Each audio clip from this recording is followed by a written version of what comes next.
Boa noite. Mais uma vez, a Agência Nacional de Saúde suspendeu a comercialização de 212 planos de 21 operadoras que descumpriam as normas estabelecidas pelo governo. A decisão foi autorizada nesta quarta-feira pelo presidente do Superior Tribunal de Justiça, Félix Fischer, por ser uma questão de proteção ao interesse público. De acordo com a ANS, as reclamações sobre esses planos passaram das 17 mil no período de março a junho deste ano. Os processos serão avaliados pelo TRF e as empresas ainda podem recorrer. O governo municipal de São Paulo estima arrecadar mais 28,6% em multas no próximo ano, um ganho de 1,2 bilhão de reais aos cofres públicos. Segundo a Secretaria de Transportes, o motivo para esse crescimento seria o reforço que vem sendo aplicado na fiscalização, incluindo o número crescente de faixas de ônibus. As multas por invasão de faixa já aumentaram consideravelmente, com 522% a mais do que o mesmo período do ano passado. Além disso, diversos radares estão para ser instalados na cidade. A venda de bebidas alcoólicas nos postos de combustível em São Paulo podem ser proibidas. Os comuns esquentas antes da balada em postos de gasolina que tem alguma loja de conveniência e lanchonetes podem estar chegando ao fim.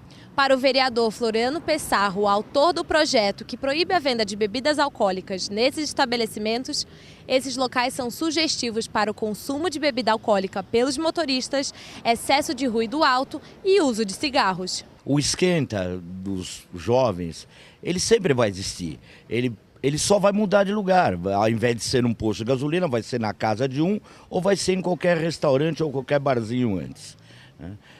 Isso não é um argumento válido para mim. O jovem que quer beber, que é o público mais atingido por consumo de bebida alcoólica, ele vai se dirigir a algum outro ponto da cidade e vai se alcoolizar da mesma forma. O projeto polêmico dividiu muitas opiniões. E a maioria acredita que os políticos não estão se preocupando com as questões prioritárias para a sociedade. Os vereadores de São Paulo deveriam se preocupar muito mais com coisas muito mais importantes, né? Mas eles se preocupam com essas coisas tão insignificantes.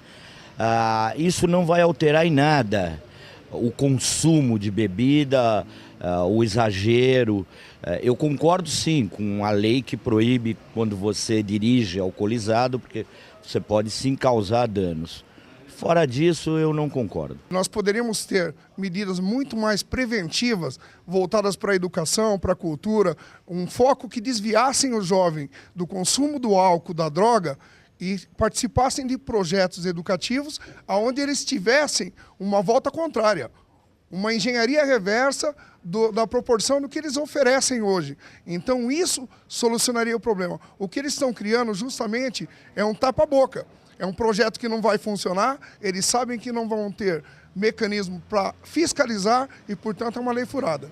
O faturamento das lojas de conveniência seriam diretamente prejudicadas por essa lei. É comum, loja de conveniência, você passar num sábado à noite, supermercados fechados, ou que o valha, e você pegar alguma coisa para consumir num churrasco de última hora, numa festinha improvisada, que você não teve tempo de planejar.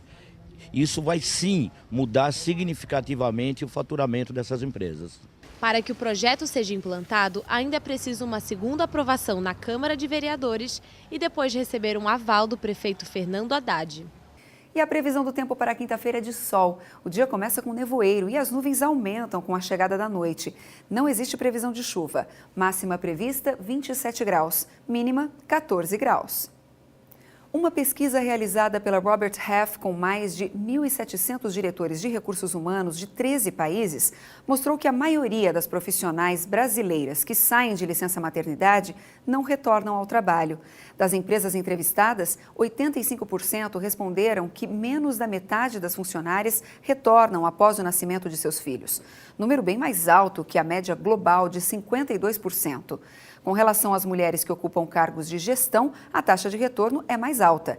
Entre as políticas de retenção de funcionários, as mais populares são os planos de saúde e dentários, o trabalho remoto e os horários flexíveis.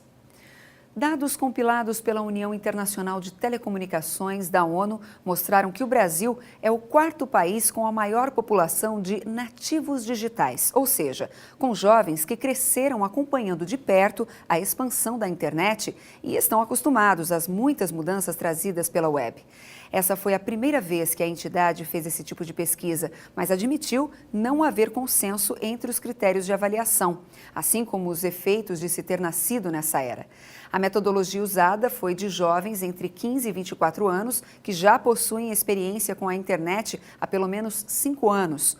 No Brasil, são pouco mais de 20 milhões de nativos digitais, ficando atrás somente da China, Estados Unidos e Índia, respectivamente. E por hoje é só, a gente se vê amanhã aqui no Boletim TJ Alfa. Uma ótima noite para você e até lá!